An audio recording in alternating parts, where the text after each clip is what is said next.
Y bueno, indiscutiblemente que Chivas no tenía las pruebas. Él recibía mucha información, alguien le dio esa información y en su hora radial de las 8 de la noche lo acusó y prueba. Él no pudo aportar las pruebas. En consecuencia, lo ridiculizaban, ya salían las caricaturas. Y cuando tiene un momento de presión y en su hora de radio, terminando el programa, se da un disparo. Queda muy grave, muere como una semana después. Pero más adelante, digo, caramba, si no, yo decía, no hay que ir a Guatemala. Y me dediqué a buscar todas las fincas. Ya yo estaba graduado.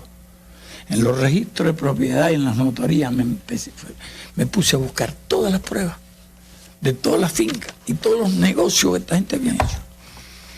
Pero con todos los datos no era manera de rebatirlo. Por ahí andan, creo que los periodistas se lo repartieron una vez.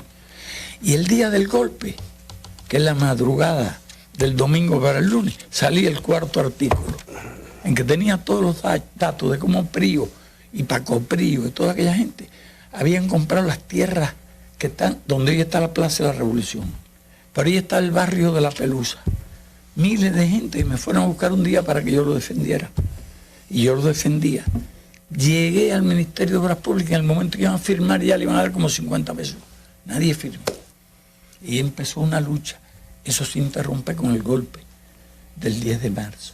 Ese día salía todas las tierras que habían comprado donde está el Palacio de la Revolución y todo aquello, por lo que lo habían comprado, desalojando gente. Y lo que valían aquellos terrenos eran decenas de millones de pesos, no se lo denunciaban. Ellos entonces trataban de culparme de que yo había socavado la autoridad del gobierno. No querían ni ir a hablar de mí, por eso no hay tiempo. La historia es larga de aquel periodo. Mientras tanto, nosotros preparando gente para una posible unión de todas las fuerzas y participar. Nadie más se dedicó en el seno del Partido Ortodoxo a organizar la gente. Pero yo te puedo decir lo siguiente: yo tenía un carro, era un Chevrolet 5315 que lo había comprado a plazo.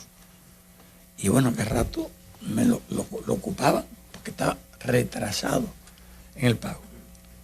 Pero bien, yo recorrí 50.000 kilómetros en ese carro. Y se fundió como 3 días antes de salir para Santiago, en el Moncada. El trabajo fue en detalle, intenso. Escogimos los 160 hombres entre las células más, vaya que más conocidas. Entrenamos, nos asociamos a los clubes de tiro.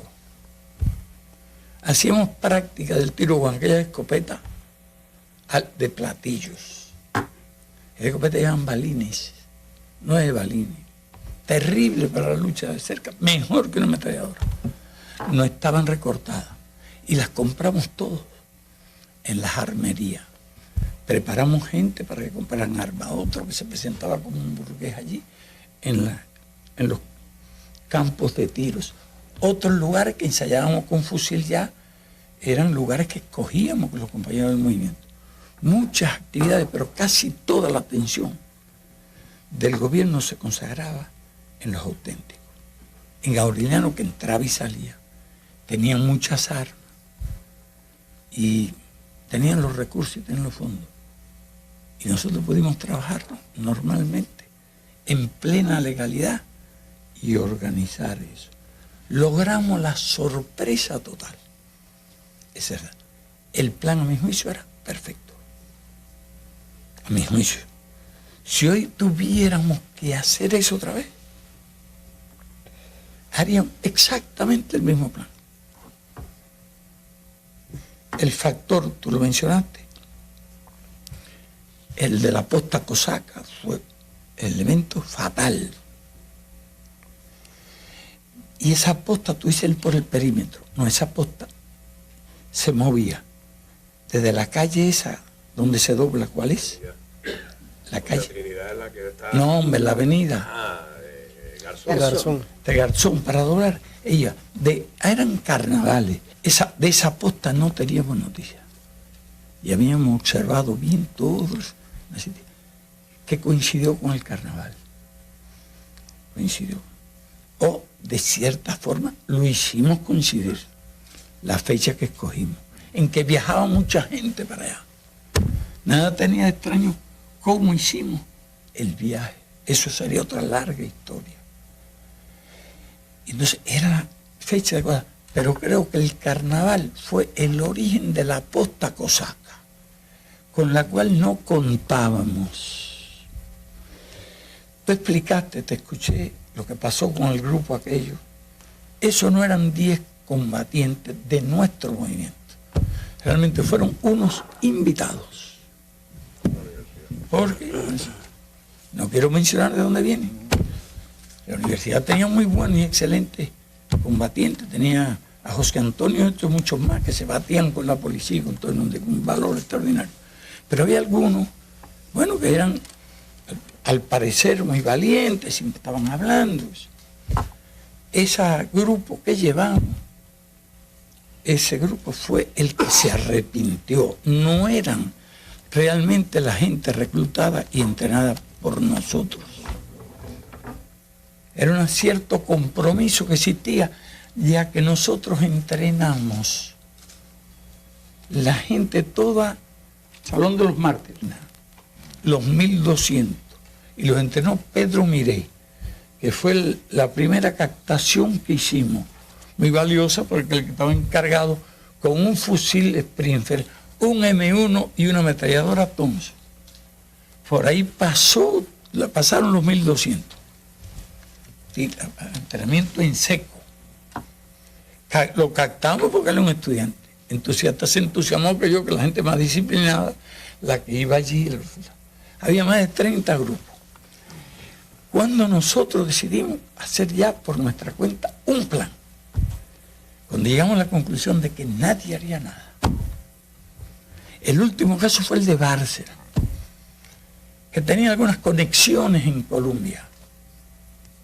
Y entonces me habló para atacar Colombia. Yo le digo, usted tiene conexiones, ¿usted cree que eso pueden franquear aquello? Flanquear la entrada.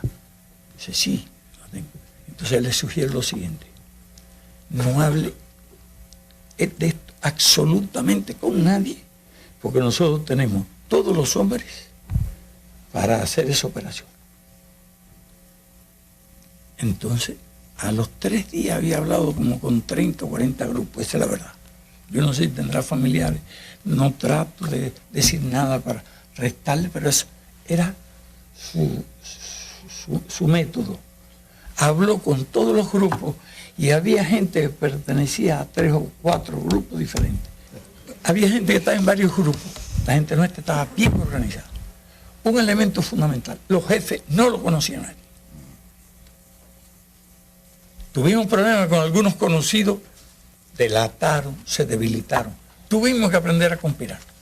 Tuvimos un mimeógrafo, lo perdimos, porque teníamos un periodiquito. Tratamos de hacer una estación de radio y la perdimos, nos traicionaron. Entonces hubo que adoptar medidas antitraición, compartimentación total. Y el plan del Moncada lo conocíamos solo 3 personas. Teníamos un grupo de 10, pero teníamos un ejecutivo de 3. Y realmente ellos me otorgaron toda la confianza. De modo que yo podía actuar yo conversé con cada grupo, con los 1200, y los conocía más o menos cuando hicimos la selección. Cuando el desfile de las antorchas enviamos, fueron 300 los que enviamos, sí. Parecía que había una multitud, 300 con antorchas. Aquella fue una especie de, no de demostración de fuerza. Queríamos tomar los carros de esos de bomberos que aplastaban la multitud. Dimos clase de comando, conseguimos un tipo que le enseñó comando a la gente. Tiraba bien. Aquellas armas eran las armas suficientes. No recuerdo el número exacto de escopeta calibre 12 con balines, pero era más que suficiente. Si la gente no sigue detrás, con lo que iba detrás de mí, tomamos el cuartel. Y la cosa era bien sencilla, tú tienes el mapa ahí. Había 3 puntos. El hospital, porque quedaba al fondo, la audiencia porque era un lugar elevado. Y nosotros teníamos que tomar el puesto de mando, era la misión mía. Tomar el puesto de mando. Pero vestido de sargento, llegando de sorpresa. Los demás tomaban las barracas donde estaban durmiendo los soldados. Tenían que empujarlo hacia el patio para que quedaran prisioneros entre el hospital, el fondo del hospital, donde estaría Abel con 20 hombres.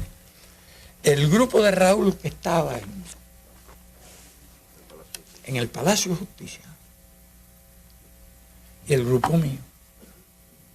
Yo llevaba alrededor de 90 hombres, lo que tenía que haber entrado. Pero con 60 se tomaba aquello, no, pero la sorpresa. La confusión fue general. Nosotros no, todos éramos sargentos, porque inicialmente le íbamos a crear una colosal confusión, haciéndole creer a todas las demás unidades que había sido un movimiento de sargentos. Nosotros pensábamos hacer prisioneros unos cuantos de allí y utilizar los nombres de ellos para que mandaran mensajes en todas direcciones. Como dices tú, a Santiago no reclutamos a nadie de Santiago para guardar el secreto. Nosotros habíamos tomado la decisión cuando Bárcena, como dije, ya se enteró toda La Habana y ese día, mucho antes de que cayeran presos, dije yo a los bomberos, no queda más remedio que de tomar la decisión nosotros de iniciar la guerra contra Batista. Pero ¿cuántos hombres? 1.200.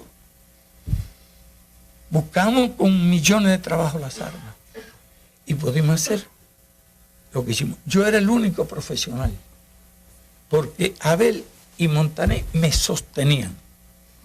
Fueron lo que es. Yo tenía un sueldo que se dio de 300, no sé cuánto, relativamente alto.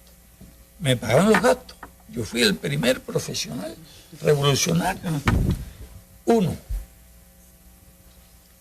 Ellos pagaban la gasolina, sacaban el carro, me daban el dinero para pagar el alquiler y la comida. Y por eso yo me dediqué a tiempo completo al trabajo. Esa es la historia. Y entonces cuando decidimos actuar ya, puesto que no había unidad, puesto que no había acuerdo para actuar juntos, entonces ya ahí le dejamos cuál iba a ser la forma de lucha. Para mí era clarísimo que no se podía tomar ese cuartel, que en la ciudad con la radiomotorizada era muy difícil moverse, que había que ir a la guerra irregular, posesión. Pero hacía falta un número de armas para empezar, y allí había como 2.000 o 3.000. Y lo que nosotros fuimos fue a ocupar las armas, levantar la ciudad de Santiago de Cuba, como tú explicaste. El ataque de Bayamo, como tú dijiste, era para tener una vanguardia y tomar el puente del Cauto, que daba la posibilidad de que contraatacaran por el ferrocarril, pero ese era más fácil de defender, porque tú volabas un puente por allá, no, la avanzada aquella. No digo aquí lo que he dicho en algunos lugares. Hoy haríamos otro plan, pero ese fue el que nos pareció el mejor y no estaba mal concebido, está bien concebido. Y te aseguro que se cae Batista. Las primeras horas iban a ser de confusión general. Rendir todos los batallones que estaban en el resto de la provincia, desde el cuartel, y dándole orden a un supuesto sargento allí de verdad. Eso iba a crear el caos, pero mientras tanto nosotros lo que pensamos, recoger las armas y sacarlas de inmediato del cuartel, porque vendría la aviación. En cuestión de media hora no debía quedar un arma allí dentro del cuartel. Le íbamos a distribuir en distintos edificios de la ciudad para evitar el ataque y nos retiraríamos del cuartel. Armaríamos al pueblo porque teníamos absoluta y total confianza en los santiagueros.